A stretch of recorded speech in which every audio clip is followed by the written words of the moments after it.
Thanks so much. Well, over the course of the next few minutes, I'd like to share with you the results of some work that I've done over the last year with a colleague, another fellow at Post-Carbon Institute, David Fridley, who is a staff scientist at the Energy Analysis Program of Lawrence Berkeley Laboratories. And we set ourselves the task of imagining what a 100% renewable energy future would look like and how to get there. Now, first of all, I'd like to underscore the fact that I personally am not an engineer or a physicist. I don't have degrees in any relevant subject. I'm basically a curious person who many years ago decided to become a writer in order to give myself the excuse to spend my days figuring out what was going on with the world and what to do about it. But I very quickly came to the conclusion that energy is the key to just about everything else. If you want to understand an organism, an ecosystem, a city, a civilization, look at where it gets its energy and how it uses energy. Obviously, other things are important too, like water and so on. But without energy, literally nothing happens. And the story of us as a species is really only comprehensible when you look at energy. We used renewable energy for most of our existence until very recent times in the form of food crops and firewood, and we exerted energy into our environments to get what we wanted and needed by way of muscle power. So this was a renewable energy society until, as I said, very recent times when we discovered how to extract and use fossil fuels. Suddenly we had access to energy sources that were cheaper and more abundant and more energy dense than anything we had had previously. The example I always use in my talks is this one. Try to remember back to some time when you ran out of gas in your car and had to push your car 10 or 15 feet off to the side of the road. It's not easy work pushing the car, especially if it's bigger than this one. Now imagine pushing your car 20 or 30 miles. That would really be a lot of work, wouldn't it? It would probably be the equivalent of something like 6 or 8 weeks of really hard full-time labor. But we get that done for us, having our car pushed around for 20 or 30 miles at a time by a single gallon of gasoline for which we're paying less than $3 and probably complaining. That's incredibly cheap energy. And it's what's enabled us to build the modern world. This is what agriculture looked like once upon a time when it was mostly muscle power. And this is what it looks like today. Most of that agricultural work is done for us by fuel-fed machines. And that's really important because back in these days, most people worked as farmers. 70, 80, 90% of the population of the average agrarian society worked in the fields. But with mechanization, it was possible to replace virtually all of those people. Today, full-time farmers in the US make up less than 1% of the population. So what's everybody else doing? Well, that's where the middle class came from. The biggest demographic change in human history, massive urbanization, creation of the middle class, all we owe to fossil fuels. Unfortunately, however, fossil fuels, as we're learning, have some downsides. One of which, of course, is that as we burn them, we release carbon dioxide into the atmosphere. We're doing the world's biggest chemistry experiment, changing the chemistry of the atmosphere and the oceans very, very rapidly. And it's pretty clear the last time there was this much carbon dioxide in the atmosphere, there basically were no polar ice caps. So we have some exciting times ahead of us as a result of our newfound reliance on fossil fuels. We know, as a result of the threat of global climate change, that we have to reduce our reliance on fossil fuels very rapidly. But it's not the only reason. Also, we know that fossil fuels are non-renewable resources. So as we extract and burn them, we have less for the future. Now, is this a real problem? Well, it's not that we're about to run out of coal, oil, or natural gas. There are still immense amounts of these resources in the Earth's crust. However, what's happening is that we're extracting them using the low-hanging fruit principle. We've extracted the very best, easiest to access, highest quality coal, oil, and natural gas over the last 150 years. And what's left, generally speaking, is harder to get, more expensive to extract, and more environmentally risky to extract and use than the stuff that we were getting out of the ground even 20 years ago. This is a good schematic diagram that shows the situation. Basically, there comes a certain point in the process of extraction of fossil fuels where it takes as much energy to get, let's say, oil out of the ground as the oil will give us when we burn it. At that point, oil ceases to be an energy source. Now, we're not quite there yet, but we're moving rapidly in that direction because the oil industry is running out of conventional projects such as fueled the 20th century, and increasingly all that's left are unconventional oils like tar sands, deep water oil, Arctic oil, and tight oil, which is what we've been extracting in North Dakota and South Texas.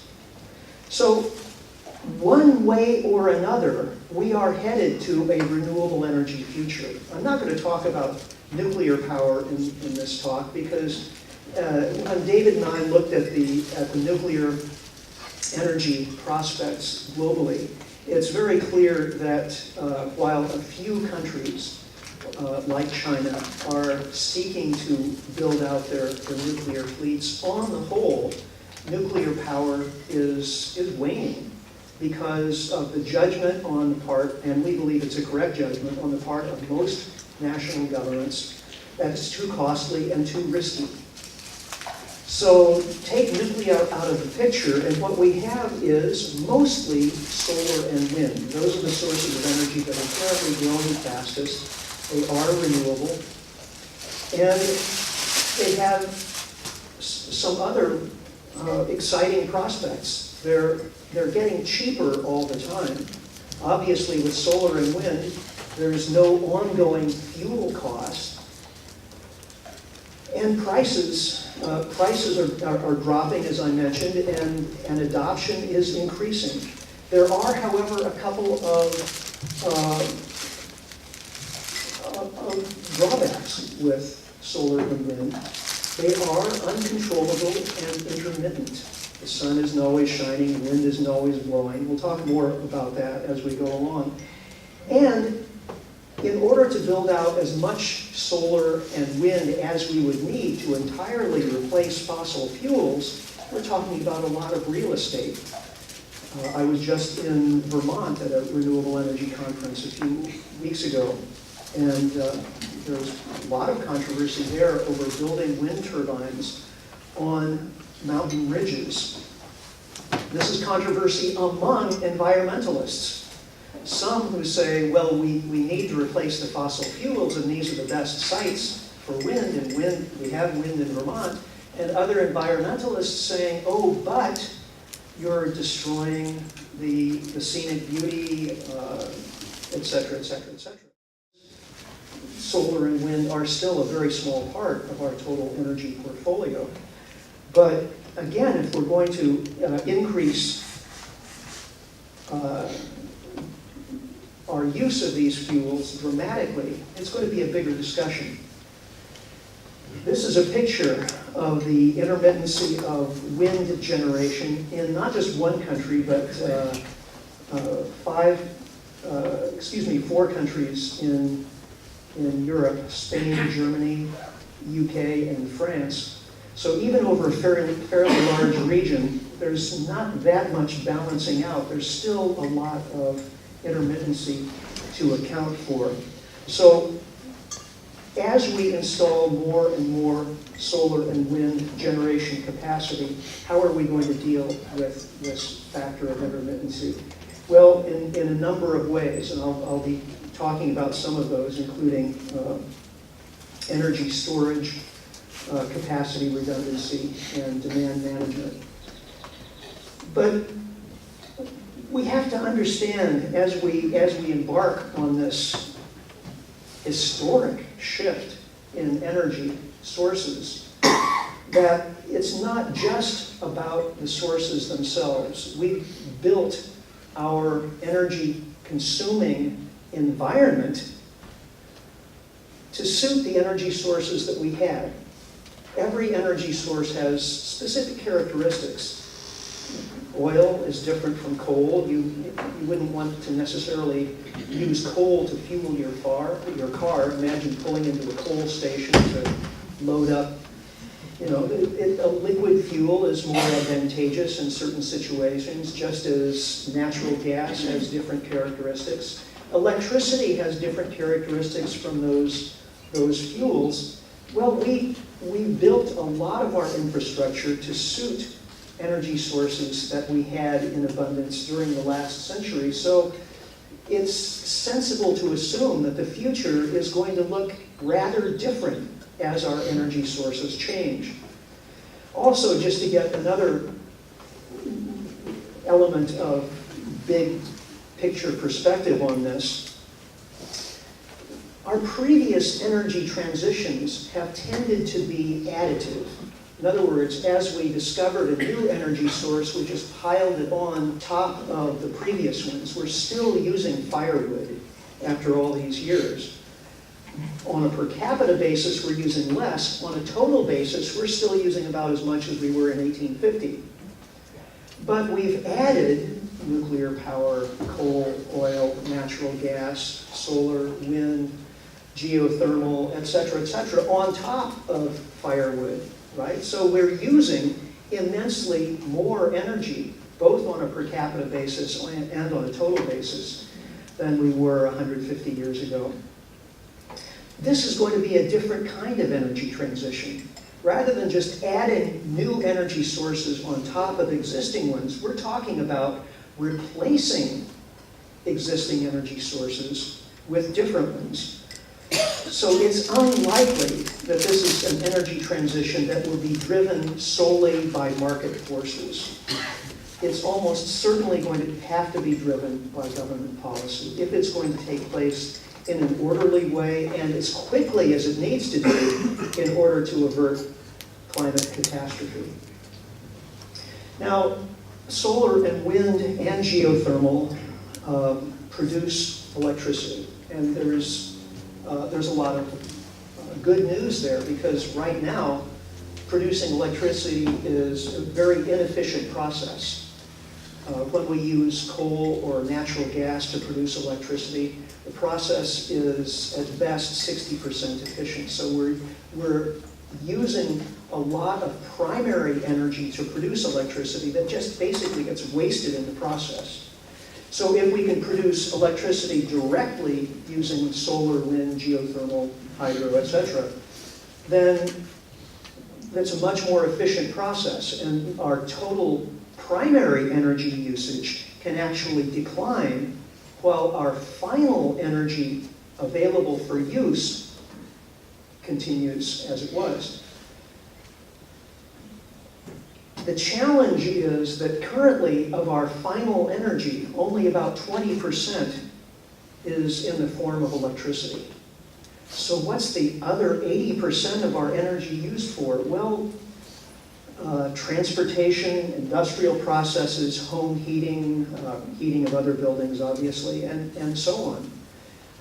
And so it's not just a matter of building a lot of wind turbines and solar panels. We're really talking about changing out massive segments of our industrial economy. So what David and I did is to break this out into sort of 3 levels of difficulty. It's not, we didn't want to call it 3 phases, because that would imply, well, first you do this and then you do that. We're going to have to do all of this stuff pretty much simultaneously, but some of it we can do relatively quickly and easily, and other parts of this process are going to take more time. The one thing that virtually everyone agrees we should do to start with is simply get off of coal altogether. Coal is our most CO2 intensive of fossil fuels, and we use it in this country mostly for producing electricity. There are other options for producing electricity, so the end of coal would be very good news in terms of the energy transition. And we can do that. It's already happening to a certain extent on its own. Peabody Coal just filed for bankruptcy. The U.S. coal industry is in very, very bad shape from a financial point of view. Let's just, give it a nice funeral and send it on its way. Then there are things we could start to electrify right away in terms of our energy usage. For example, heating and cooling of buildings. Right now we heat a lot of buildings with natural gas. In the northeast corridor of this country, we use a lot of oil still for home heating, which actually doesn't make much energy sense at all. So we could be using air source heat pumps as very efficient ways of heating and cooling buildings using electricity, much more efficient than the old resistance heaters that most of us are familiar with from decades past. And these are now widely available. And in order to jumpstart the installation of millions of these things, of course, we're going to need some leadership from government. More electric transportation. Electric cars, good idea. Currently, much less than 1% of all cars on the market are electric. So this is something that's going to take a while, but at least we can get started with the process. And again, through regulation, make that happen faster. But there are far more efficient ways of transportation than even electric cars, like walking and bicycling. So doing everything we can in cities to promote and make easy and safe and attractive the options of walking and biking. There are a lot of things that we use natural gas for that we can electrify, like cooking. And so, many people seem to prefer using natural gas ranges, but electric stoves are getting better all the time. Then how about our food system? We've built a food system over the last 100 years or so that's overwhelmingly dependent on fossil fuels for fertilizers, for transporting inputs to the farm, for transporting outputs from the farm. Typical food item travels 1,500 miles from farm to plate. That's a food system that's basically designed to fail under the circumstances of fossil fuel depletion and climate change. So what we need is a relocalized food system that's had fossil fuels basically extracted from it, and what's left is something that looks much more like an organic, small-scale food system. We know how to do this. It's already happening. The local food is already the biggest trend, according to the U.S. Department of Agriculture, in all of farming and food. Organics are growing, at some years up to 20% per year. So we just need to pile on those trends and make them move a lot faster. So that's level 1 stuff we can get started with right away, and that will be fairly easy. Then we get to, well, what about natural gas for electricity production? It's not going to be just a matter of building more solar panels and wind turbines, because currently we use natural gas in peaking plants to offset the intermittency of solar and wind. Nuclear and coal plants generally are easier to keep running as base load, just kind of chugging away 24 hours a day, whereas natural gas plants are easier to sort of fire up when there's increasing demand for electricity and not enough supply. And we're going to have lots of those opportunities as solar and wind become bigger shares of overall energy. So if we start cutting natural gas out of the mix, what do? Well, we'll need a lot more energy storage. Batteries are probably the most expensive way of storing energy. The cheapest looks to be pumping water uphill into reservoirs to let it flow back downhill to generate electricity through turbines when you need it. But the scale of storage that's likely to be available is way too small to deal with the levels of storage that will be needed. So we'll also have to look at capacity redundancy, building more production capacity than we actually need, and lots of transmission corridors so that if the sun isn't shining here, hopefully we can connect up with someplace where it is shining, etc.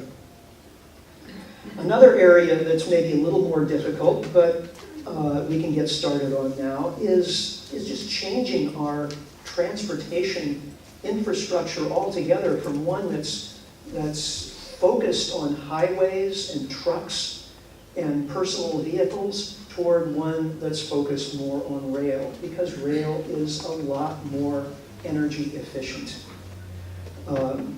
It's true for moving people, and it's certainly true for moving freight. Well, talking about moving freight, what about all the stuff we get from Asia?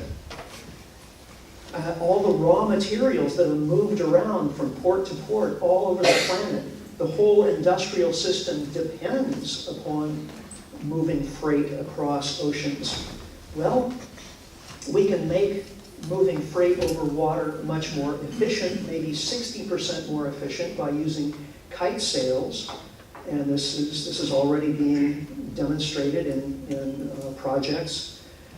But that assumes still, 40% bunker oil. Well, we could replace that bunker oil with sophisticated biofuels. Biofuels, however, are not ideal from an energy perspective. It usually takes more energy to produce biofuels than they'll give you at the end of the day when you burn them. And there are almost always environmental trade-offs with biofuels, turning often food into fuel or using farmland and water to produce fuel in addition to food.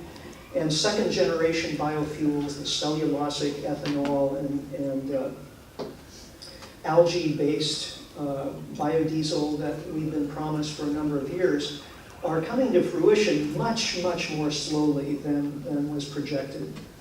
So really, realistically, we're looking at not just a transformation of shipping, but a diminution of global shipping. Again, an argument for relocalizing not only agriculture, but our economies altogether. Then, changing our building regulations and standards could have dramatic impact. This is a passive house built here in the US. Very few of them have been built here. Over 20,000 passive house structures have been built in Germany, using principles actually that were pioneered here in the United States in the 1970s. These are principles like maximizing passive energy, reducing heating energy with super insulation, etc. It's possible to reduce the operational energy for buildings by 90% or more using these principles. And in many cases, it doesn't cost that much more to do it. So why shouldn't every new structure that's being built be built to passive house standards? That could happen literally with the stroke of a pen, if our leaders realize the urgency of the matter. Now, but why this is in level 2 is it's going to take a while to do all of this. Right? We have many tens of millions of structures in this country that will ultimately require retrofitting to passive house standards. So this is a big job. Now we get to the really hard stuff. Well, what about putting up buildings? Currently, when we're talking about building really large structures, we're talking about steel and concrete. But concrete depends upon cement. And cement production happens to be the most carbon-intensive industry on the planet, bar none. And the ways of producing cement without using fossil fuels and without emitting enormous amounts of carbon dioxide have yet to be pioneered. There may theoretically be ways of doing it, but we don't have, at this point, pilot projects to show how expensive it would be or if it would even be possible. So realistically, we're looking at a future with less concrete and probably steel as well, local natural materials, more recycled materials, and probably enclosing less space per person. Over the last century, especially in this country, we've gone on this amazing building boom where it's been so cheap and easy to put up large structures, and the size of the average American home has gone from 1,000 square feet to 2,400 square feet. Well, maybe the future is a trajectory in roughly the opposite direction. Manufacturing, good news is that assembly is already electric in most instances. But what we're assembling is a different story. Manufacturing depends, of course, on raw materials. Most of those raw materials are produced by mining, and most of that mining equipment runs on diesel. Could it be electrified? In principle, yes. But again, right now we don't have the demonstration projects. We don't have figures for the relative cost. In this level 3 category is also aviation. Aviation is going to be extremely difficult to operate with renewable energy. The problem, of course, is that if you're talking about electricity, you're talking about batteries. And the energy density of storage of batteries is several orders of magnitude too low for operation of aircraft. So the only realistic options would be biofuels or fuels made with electricity and taking carbon out of the atmosphere and basically synthesizing methanol or some other kind of fuel. From an energy perspective, again, these are pretty expensive ways of providing energy for a transport mode.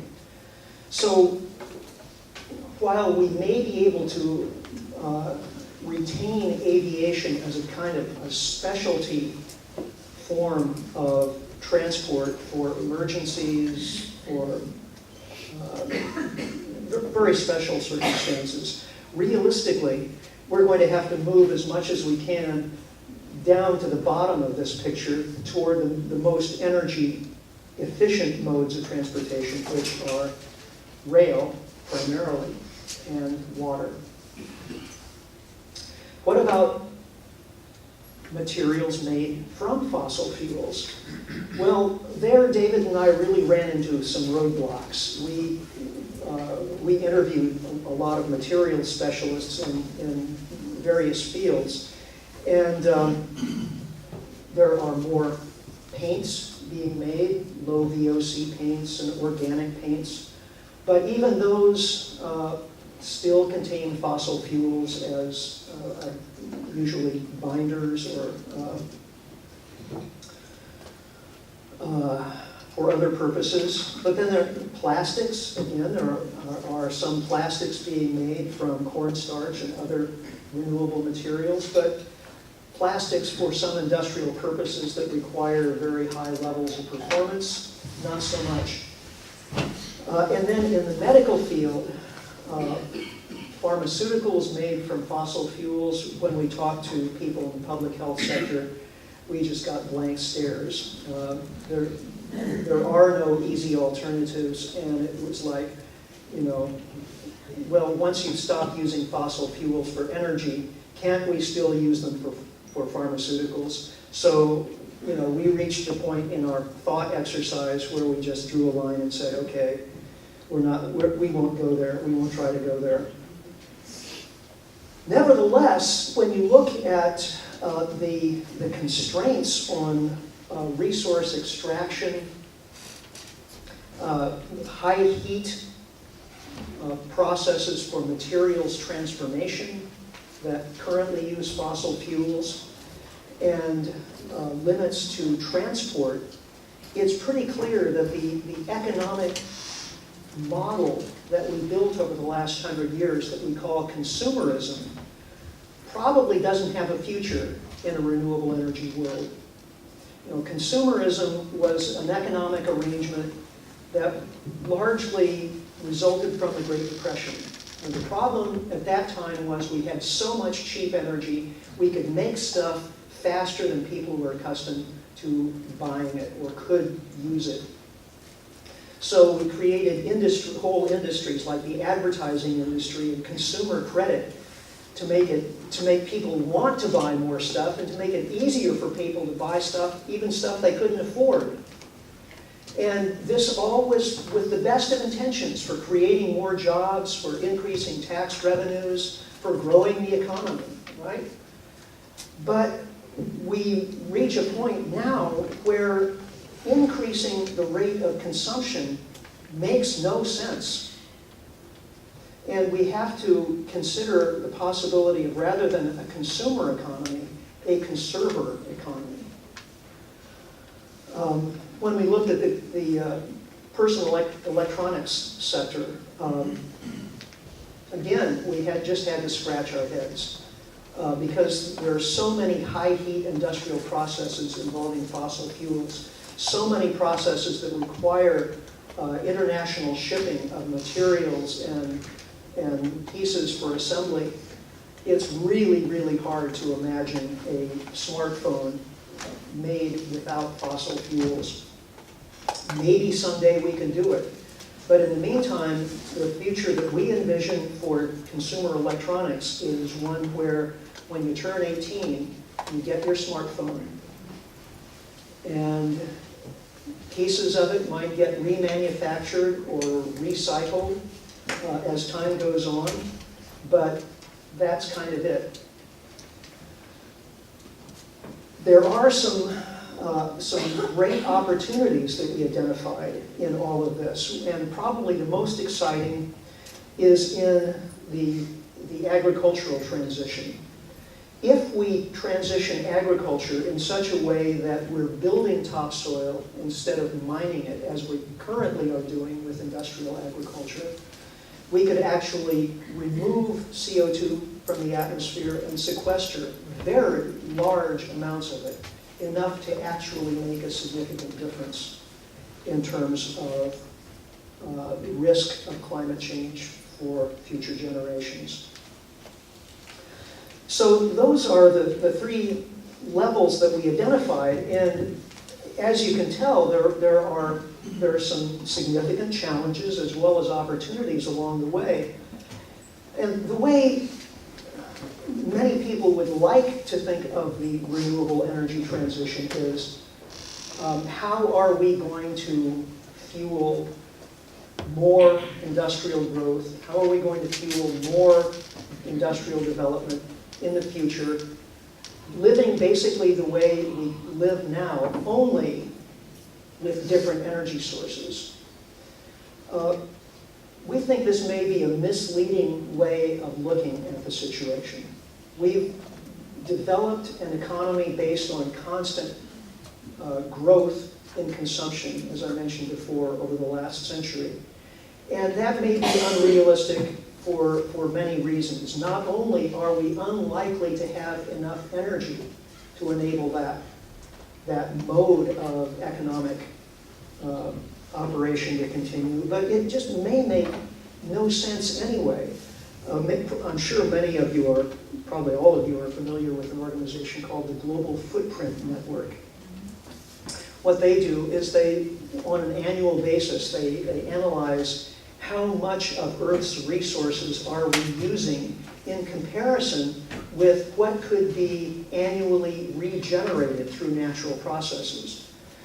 The Global Footprint Network currently calculates we're using about 1.5 Earth's worth of resources annually now. Well, how's that even possible? Well, by drawing down resources that future generations would otherwise need, so that there will be less available for future generations, or we're undermining the biological productive capacity of the planet, a different way of stating it.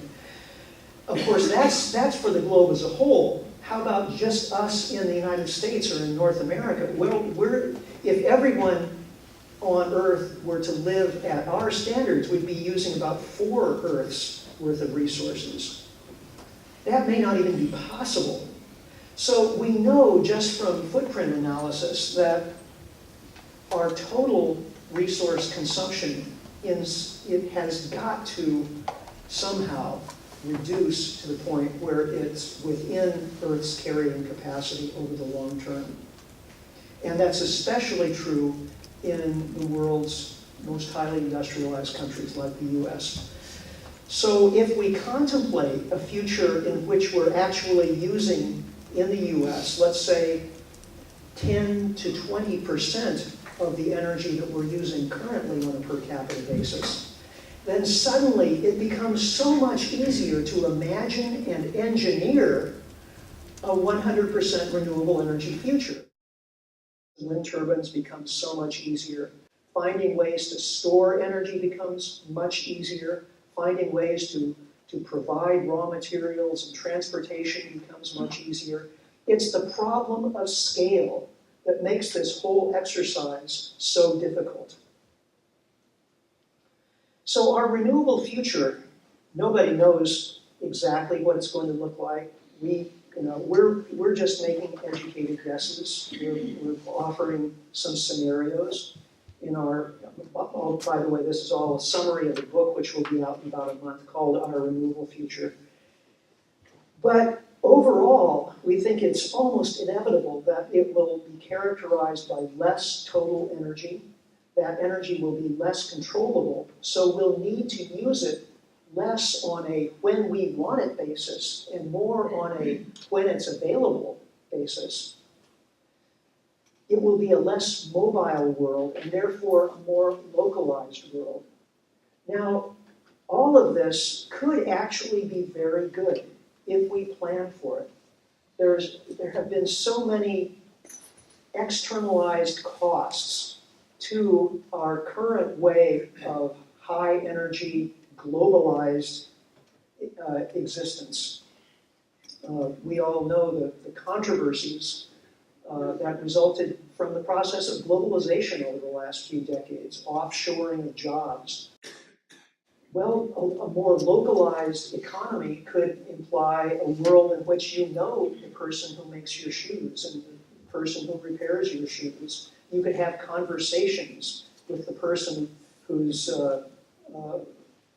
making your energy, who's growing your food, and you might be growing more of your own food.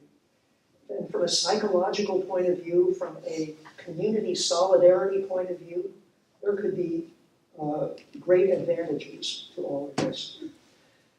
But I would urge folks not to think of the energy transition as just a plug-and-play operation. Unplug the coal power plant, plug in a wind turbine, and continue living the way we are today.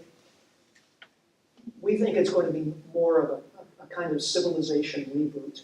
If you look back historically, energy transitions have been very big deals. when an energy transition occurs that has almost inevitably enormous economic and political repercussions. Society reshapes itself from the inside out. We think this is going to happen in the 21st century again. And if we do this in a cooperative spirit, if we do it with planning and we do it intelligently, the result could be very, very good. Unfortunately, I think if we do it the way we currently are, by leaving it all up to market forces and bickering over every detail, it's going to be a hard slog. Another subject we looked at is energy equity. Distributed renewable energy has the possibility of bringing us either more energy equity or much less, depending on how we handle the transition. If we leave it simply up to the market, the likely outcome is that those neighborhoods, those households, and those countries that can afford it will have renewable energy. And those households and neighborhoods and countries that can't will have an increasingly dysfunctional energy system to rely on. Ultimately, we're all in this together, and either we get through this together in a cooperative way that respects human dignity, or again, it's going to be a difficult slog. I think it's important to remember and emphasize the opportunities as we go into this. We're looking at the possibility of a much more efficient economy. The amount of energy waste and materials waste in our current economy is staggering. We're talking about not just an acceptable quality of life, but potentially one where we are much happier. If instead of focusing just on increasing GDP, we adopt what the Bhutanese, the people of the country of Bhutan, have done, a gross national happiness indicator. If that's what we're measuring and that's what we're striving for, we can be happier as we use less. A more stable climate would be something to leave our children and grandchildren that we can be proud of.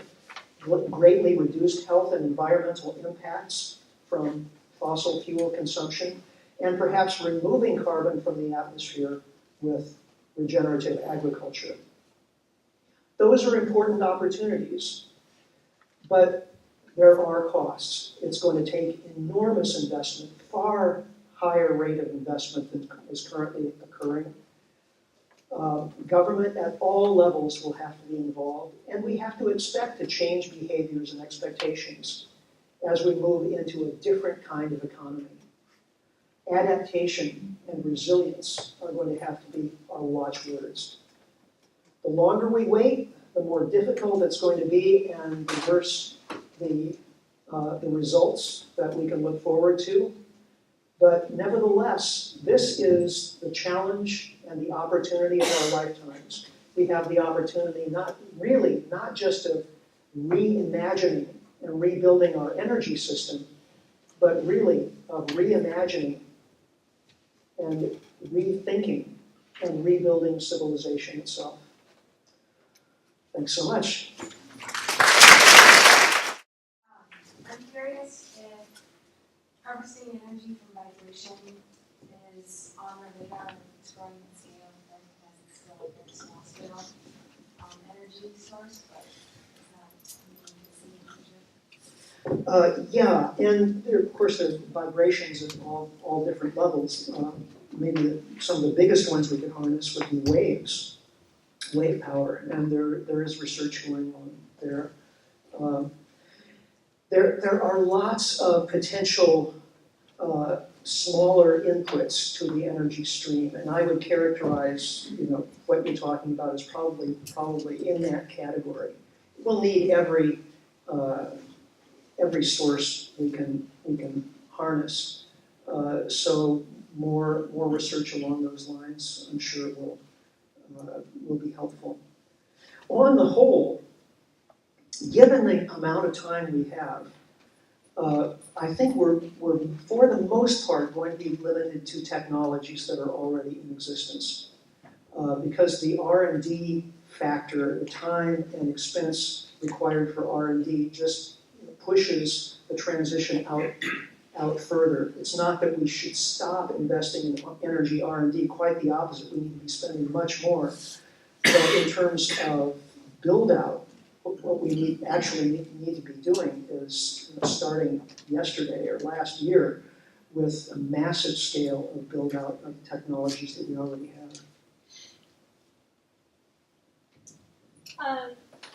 So you know what the ideal looks like, but how do you get society, the world, globally to change to those ideals?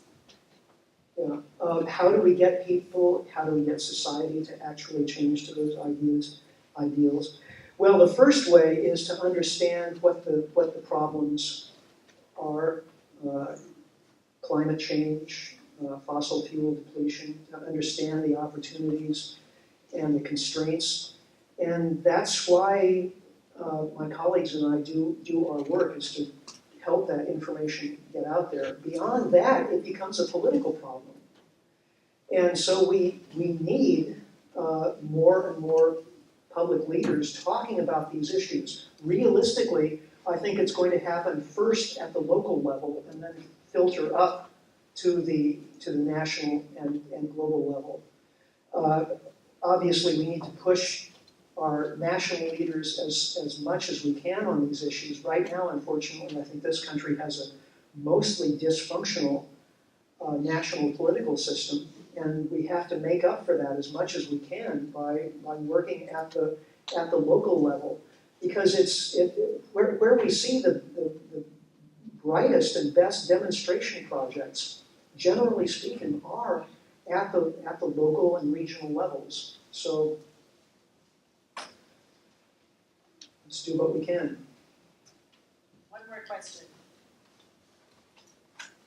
I'm curious, you mentioned environmental costs related to solar and wind, and I'm curious about the level of toxic or hazardous materials that are used in creating photovoltaics, and are we reducing one problem and increasing another problem that has to do with the disposal of hazardous materials? Right, the question about hazardous material in the production of or the construction of renewable energy technologies. This is a very real question. Right now, most solar panels are being made in China because the Chinese government has chosen to subsidize the industry, and they priced out many North American and European manufacturers. So in effect, those solar panels are being made with electricity from coal. Now, if you pencil out the lifetime environmental impact of those solar panels, it's still much less than assuming no solar panels and we continue using energy the way we are currently. Nevertheless, this was another factor in our conclusion that, in addition to changing the nature of our energy sources, we have to just learn to use a lot less energy. Because inevitably, with the production of the steel and concrete and magnets for wind turbines, with the production of the aluminum for and the glass and the silicon for solar panels and other materials that are used as well. In all of those cases, there are environmental impacts. So if we want to reduce those environmental impacts, yes, we can shave them off here and there by making processes more efficient, by substituting materials and so on. But in the end, we have to understand that this is a finite planet. And we can reduce our footprint ultimately, most effectively, by reducing two things: number of human beings and the rate of per capita consumption. So population is a climate issue. And population discussion really has to be continually brought forward as a human rights issue, as a environmental issue, and as a climate issue, and consumption equally, especially in countries like this where we consume vastly more than the rest of the world. So I think we're out of question time. Thank you for the opportunity of sharing these thoughts.